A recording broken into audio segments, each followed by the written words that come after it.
Olá, está no ar o Jornal da Câmara. Audiência pública na Comissão de Finanças debate o projeto da Lei de Diretrizes Orçamentárias. Revogada a lei que institui Dia do Patriota na capital gaúcha. E ainda, Legislativo presta homenagem ao Dia Municipal da Dança Afro-Brasileira. Estas e outras informações você confere a partir de agora, aqui no Jornal da Câmara.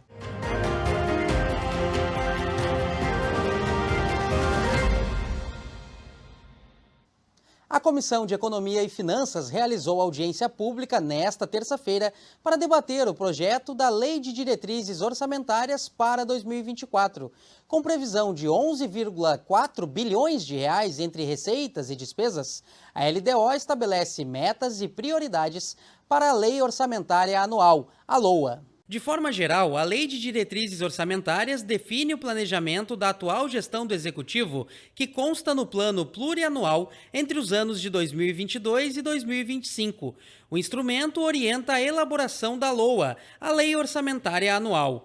A LDO estabelece as metas, os riscos e as prioridades fiscais, tanto do Executivo quanto do Legislativo. A LDO é muito importante porque ela faz o meio termo entre o PPA e a LOA, né? O Plano Plurianual e a Lei Orçamentária Anual. E, tecnicamente, nós definimos metas fiscais, metas de limites de despesa de pessoal, limites de endividamento, que são as diretrizes para a Lei Orçamentária de 2024. A partir desses limites máximos e mínimos, é que nós podemos, então, alocar as despesas e as prioridades da população entre saúde, educação, saneamento e outras que sejam de interesse do povo e da gestão, né? Durante a reunião da CEFOR, o Executivo demonstrou que existe a expectativa de aumento da arrecadação.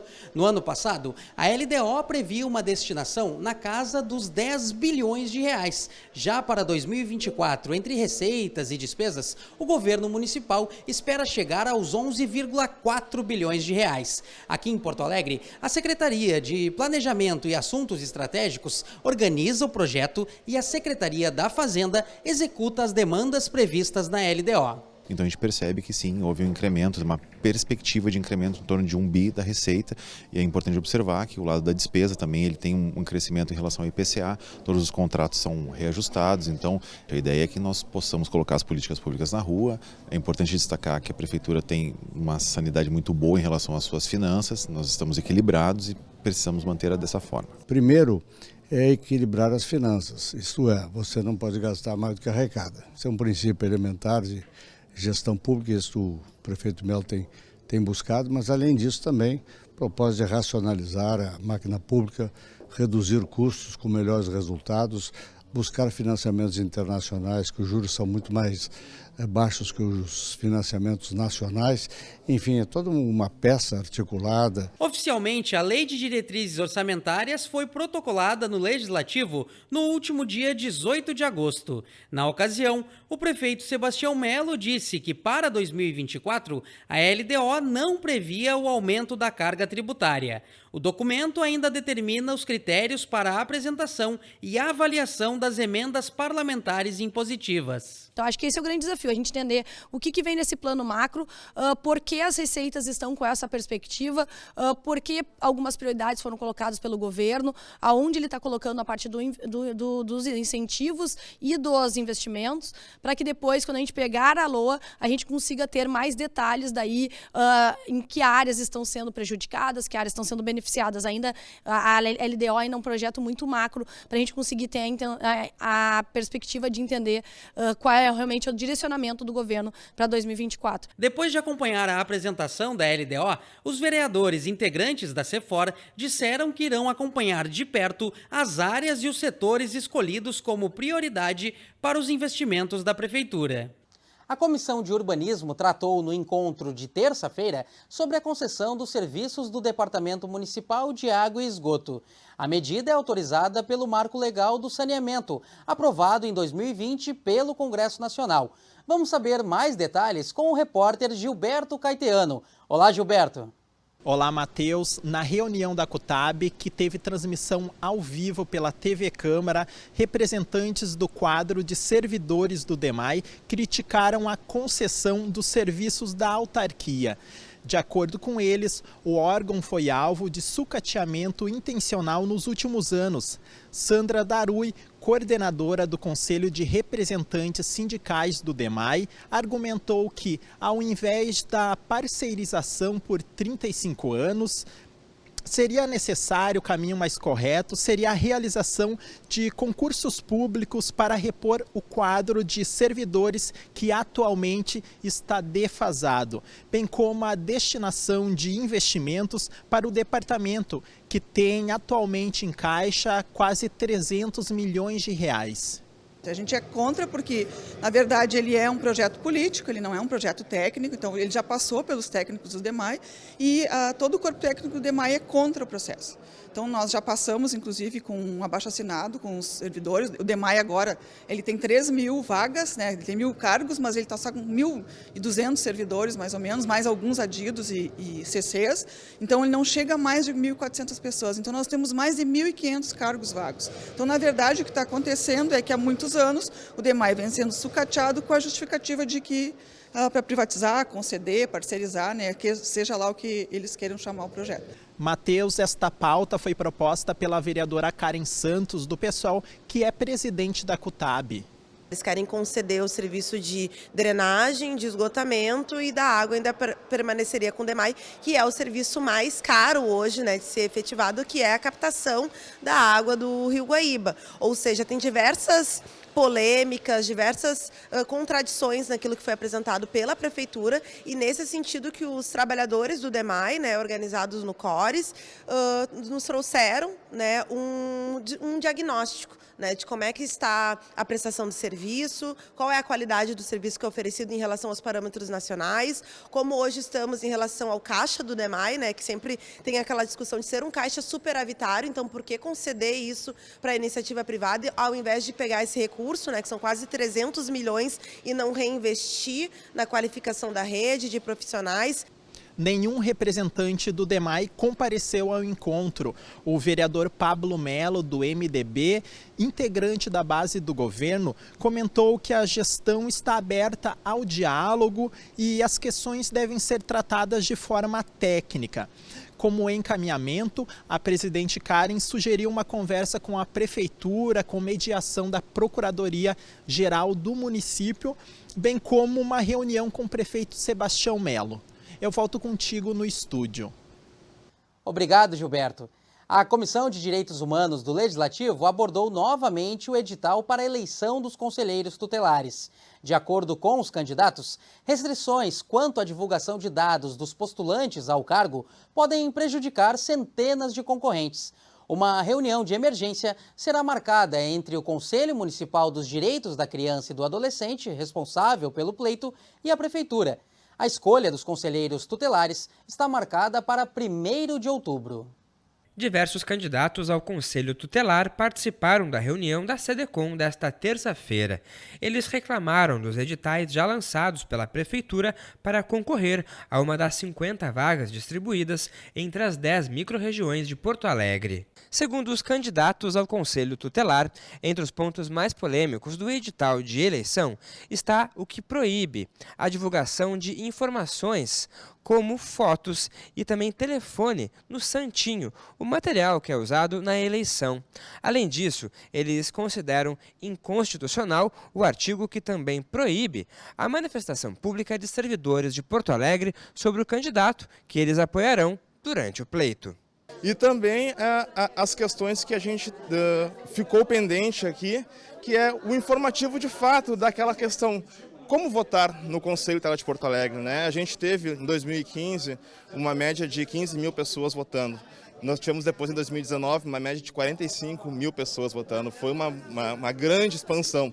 E em 2019 a gente teve ali 158 candidatos. Hoje a gente está com 300 candidatos praticamente, né? Ou seja, vai haver um crescimento de número de votantes. E é preciso que esses votantes tenham informação qualificada de como poder aplicar ali, votar no dia 1º de outubro. Responsável pelo processo eleitoral, o CMDK, o Conselho Municipal dos Direitos da Criança e do Adolescente, foi convidado para a reunião, mas não enviou representante. Conforme um dos servidores da Prefeitura Prefeitura, que faz parte da comissão eleitoral. Alguns pontos já foram flexibilizados com o último edital publicado pelo governo ainda na terça-feira. O documento permite a divulgação das redes sociais e outras informações na peça de divulgação do candidato. No entanto, outras exigências ainda não foram revistas.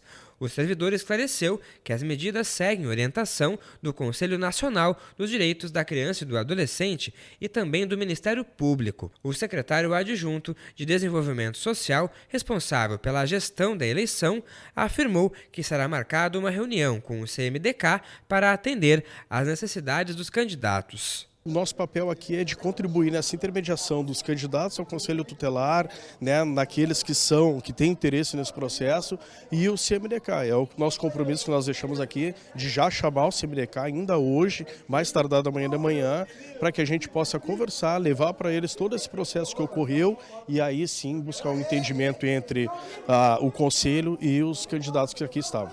A comissão vai acompanhar de perto a reunião, pois o pleito não pode prejudicar os candidatos. Da forma que foi lançado esse edital, a eleição do Conselho Tutelar já é uma eleição muito difícil. É uma eleição que não é obrigatória, uma eleição que a pessoa não é obrigada a sair de casa no domingo, pode estar chovendo, tu imagina. Um voto que é facultativo, não obrigatório, e ainda encontrar muitos obstáculos que foram criados. E um dos obstáculos que essa casa está muito incomodada, inclusive usei o tempo de liderança ontem da bancada do PSDB para colocar que nós, vereadores, não podemos dizer quem são os nossos candidatos. Não posso externar, não posso dizer, olha, meus candidatos são esses. Porto Alegre é diferente porque tu pode votar até em 5 candidatos, diferente de muitas outras cidades, capitais. Porto Alegre tu pode votar até em 5. 11 eleições já sempre foi da mesma forma.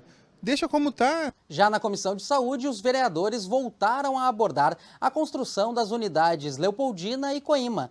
Em pauta, o financiamento para os 2 projetos. O encontro reuniu parlamentares, comunidade e representantes da Secretaria de Saúde e Grupo Hospitalar Conceição. A construção das unidades de saúde Jardim Leopoldina e Coima, que deve ser feita pelo Executivo como forma de pagamento de uma dívida da Prefeitura com o GHC, já vem sendo discutida pela Cosman há alguns meses. A pauta foi proposta pelo vereador Aldacir Olibone, do Partido dos Trabalhadores. É uma dívida antiga que o município tem, né, desde 2016, já calculada num valor significativo, que daria para construir as 2 unidades. E que deveriam, então, o Poder Público Municipal se comprometer na construção das 2 unidades em troca da dívida. E sempre tem um contraditório de ambos, né? E agora, com o novo governo federal, o Gilberto Barrichello, que é o superintendente do GHC, foi sensível, eu tive várias reuniões com ele, e aí me comprometi a trazer a pauta de novo, né, para a Cosman, Comissão de Saúde e Meio Ambiente da Câmara, e trazer a comunidade para começar a dialogar. Nós estamos na 4ª reunião e agora é que sinaliza, então, o pagamento dessa dívida por parte do município para o GHC. O GHC vai complementar o recurso para construir as 2 unidades. Os projetos apresentados pelo GHC custam 21 milhões de reais, sendo 12 milhões para o S Jardim Leopoldina e 8 milhões para a Coima. Como pagamento da dívida, a Prefeitura vai destinar 12 milhões de reais para o GHC, que por sua vez vai viabilizar o valor faltante com o governo federal através de aportes do Ministério da Saúde. Agora definidos os valores, a negociação segue com a Procuradoria-Geral do município. A previsão é de que dentro de 60 dias, a Prefeitura destine esses recursos para o GHC. É um instrumento jurídico que existe hoje, ali estabeleceu os valores que deveriam ser restituídos ao GHC em função da ação que foi procedente, e dentro desses valores está um dos itens, o parágrafo 2º do artigo 2º, diz respeito às 2 unidades de saúde, que na época totalizavam 8 milhões e hoje corrigido chega aos valores mais já aproximados de 12 milhões. Então essa seria a dívida em relação a essas unidades por parte do município e que nós vamos aportar, né, construir o pagamento disso para que o GHC possa fazer a licitação e construir as unidades. em entrando o recurso nos cofres do GHC, os projetos já estão prontos. Então, as licitações, geralmente, né, a gente tem 180 dias para executar as licitações. Então, provavelmente, início de 2024, em dando tudo certo, nesses prazos que a gente está estabelecendo, nós teremos o início dessas duas obras. Claro que o interesse do GHC, como eu já falei antes, é que o Ministério aporte o valor que, infelizmente, né, não fechou os 20 milhões ali mesmo na correção. Nosso interesse é que se execute. Então, isso já está sendo organizado com o Ministério da Saúde para complementação. Eu acredito que em 2, 3 anos, a gente, se tudo correr como a gente está prevendo, a gente consiga entregar esses postos prontos para uso da comunidade. Então vamos ter uma outra reunião aqui, 60 dias, assim que o governo municipal repassar o recurso. Vou conversar várias vezes com o surpreendente do GHC, Gilberto Barrichello, para poder então organizar não só um novo acordo com o Ministério Público, né, de cumprimento, vamos dizer assim, daquela promessa de que iam cumprir o acordo, até porque naquela ocasião quem assinou o acordo foi o próprio Gilberto Barrichello, que era diretor administrativo lá do GHC, e também o Ritter, que hoje é secretário da Saúde. Então ambos querem resolver essa situação. Creio que vamos conseguir resolver, a comunidade é que vai ser contemplada porque vai ter um atendimento com dignidade. E o novo relator da CPI da Educação, presidida pela vereadora Mari Pimentel, do Novo, será definido na próxima semana. A escolha será feita por votação entre os integrantes da comissão. A Comissão Parlamentar de Inquérito que apura possíveis irregularidades na educação, presidida pela vereadora Mari Pimentel, vai escolher, por meio de votação na próxima segunda-feira, um novo relator. A decisão obedece ao requerimento apresentado pelo vereador Idenir Sequim, do MDB, que pediu uma votação para definir quem ficará com a relatoria da comissão. A determinação feita pela mesa diretora invalida a indicação feita pela vereadora Mari Pimentel, que escolheu o vereador Roberto Robaina, do PSOL, no cargo de relator. Durante a reunião, os parlamentares também debateram sobre uma possível unificação das duas CPIs que tratam sobre o mesmo assunto. Então, agora, sentar para esse diálogo e tentar conduzir de maneira que a gente conduza a ter uma CPI é um objetivo que deve acontecer nos próximos dias, tanto com a base da oposição, a base do governo e eu como independente, e trazer, então, a necessidade de ter uma CPI forte, principalmente para que os vereadores consigam aí estar presentes. Muitos já vieram dizer que tem 3 dias por semana já que estão comprometidos com a CPI e isso acaba atrapalhando um pouco até a dinâmica do trabalho. Então, tendo em vista essa empatia diante da realidade dos vereadores, que eu trouxe hoje para o diálogo a abertura de um processo de unificação das CPIs. E após um acordo entre as bancadas do Legislativo, a Câmara de Porto Alegre revogou a lei que instituía o Dia do Patriota na capital gaúcha. A proposta de revogação foi apreciada na segunda-feira. A decisão já havia sido tomada durante reunião extraordinária que ocorreu no Salão Adel Carvalho, antes mesmo da abertura da sessão. O encontro contou com a presença dos líderes de todas as bancadas. Conforme o vereador Hamilton Sosmaier, presidente da Câmara, as lideranças da casa firmaram um acordo para acolher um projeto da vereadora Karen Santos, do PSOL. Aqui no plenário Otávio Rocha, a proposta que revoga a lei que criava o Dia do Patriota foi aprovada pelo Legislativo. A única discussão era qual seria o dispositivo, qual o instrumento. Como nós já tínhamos protocolado esse projeto de lei, primeiramente, é importante colocar, nós organizamos essa denúncia e na sequência protocolamos o projeto de lei, ou seja, a lei já existia no município, nós esperamos o momento certo para divulgar, para ter essa repercussão nacional, justamente para a gente conseguir ter força para revogar essa homenagem. O Dia do Patriota foi proposto por um projeto de lei do então vereador Alexandre Bobadra, do PL. Levada para análise do Executivo, o prefeito Sebastião Melo optou por silenciar, ou seja, não vetou nem sancionou. Em nota, a Prefeitura disse que o Executivo apenas respeitou a decisão do Parlamento Municipal. Por isso, coube à Câmara promulgar a matéria. Então, nós pegamos um projeto que uma vereadora Karen trouxe para nós, e nós pegamos o mesmo projeto, houve um acordo da grande maioria dos líderes, nós pegar esse mesmo projeto, tirar 2 parágrafos do projeto como ele estava e transformar esse projeto em um projeto da casa de revogação. O projeto de revogação da lei foi aprovado com 30 votos favoráveis e 1 abstenção. A Associação Hospitalar Vila Nova participou do espaço da Tribuna Popular desta semana.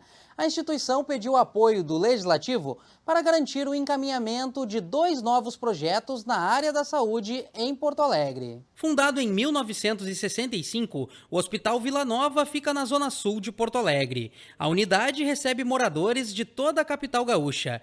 Todos os atendimentos são pelo SUS, o Sistema Único de Saúde. Conversar com os vereadores que já nos ajudam com emendas impositivas e tentar motivar outros vereadores para nos ajudar na demanda do Sistema de Saúde de Vila Nova. Nós vamos amanhã a Brasília tentar uma parceria com o Ministério da Saúde.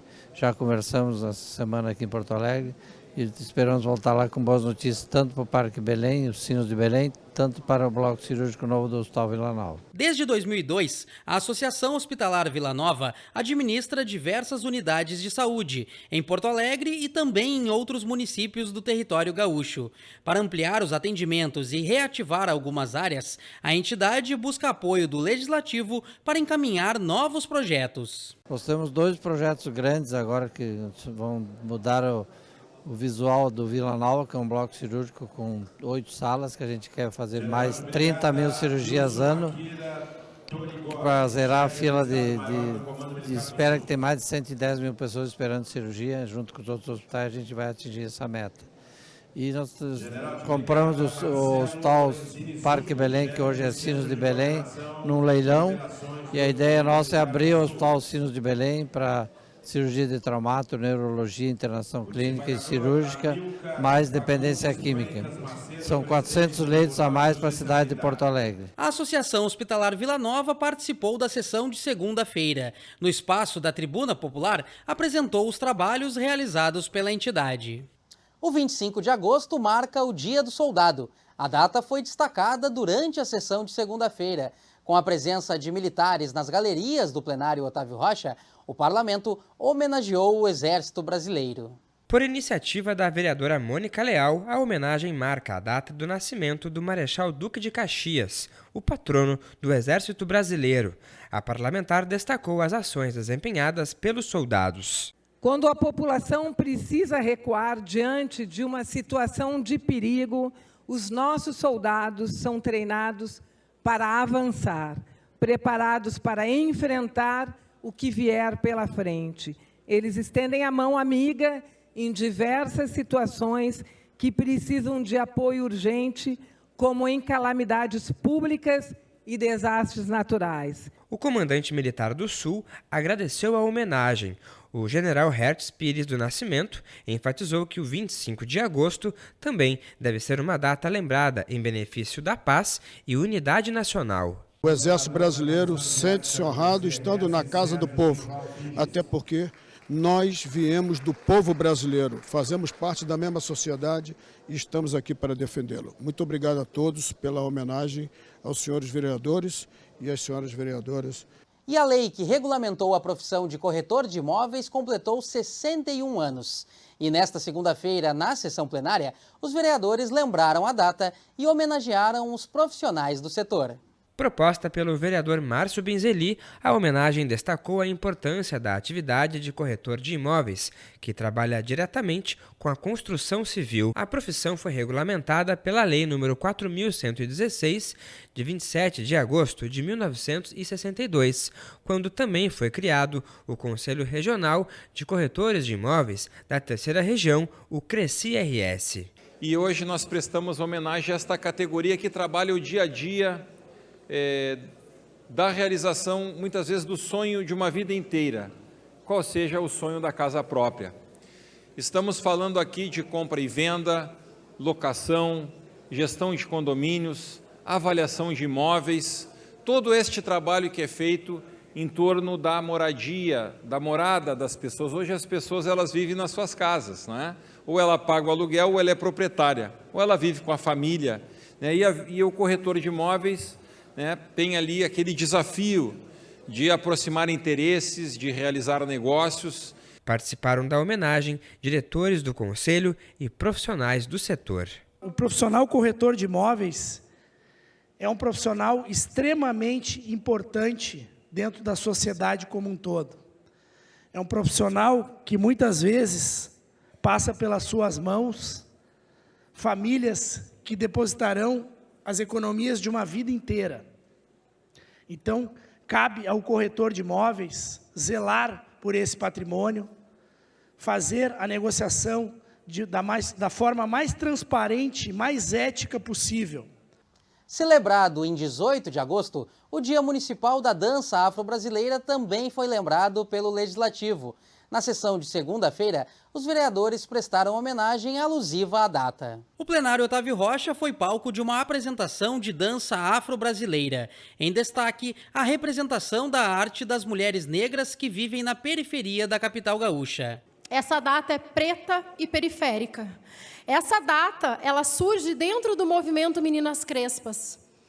Quando essas meninas não se sentiram reconhecidas nem valorizadas no dia 29 de abril, que é o Dia Mundial da Dança.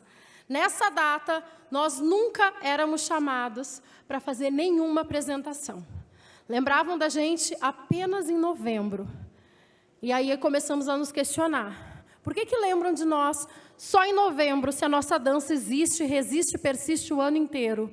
Então começamos a buscar uma data que nos reconhecesse. Em Porto Alegre, 18 de agosto marca o Dia Municipal da Dança Afro-Brasileira. Para lembrar a data, a vereadora Karen Santos, do PSOL, encaminhou uma homenagem a Mercedes Batista, a primeira bailarina negra do Teatro Municipal. Essa é uma lei construída aqui na cidade de Porto Alegre, que assim como o 20 de novembro partiu daqui do Grupo Palmares, Oliveira Silveira, vem tendo uma repercussão nacional no sentido positivo. Então, a gente está muito feliz de ter servido simplesmente como um instrumento para encaminhar algo que foi construído pelo movimento lá na Restinga, e é muito valoroso esse processo. A professora Perla Santos é a idealizadora do projeto que deu origem ao Dia Municipal da Dança Afro-Brasileira. Por isso, ela foi a pessoa escolhida para receber a honraria concedida pelo Legislativo da capital gaúcha.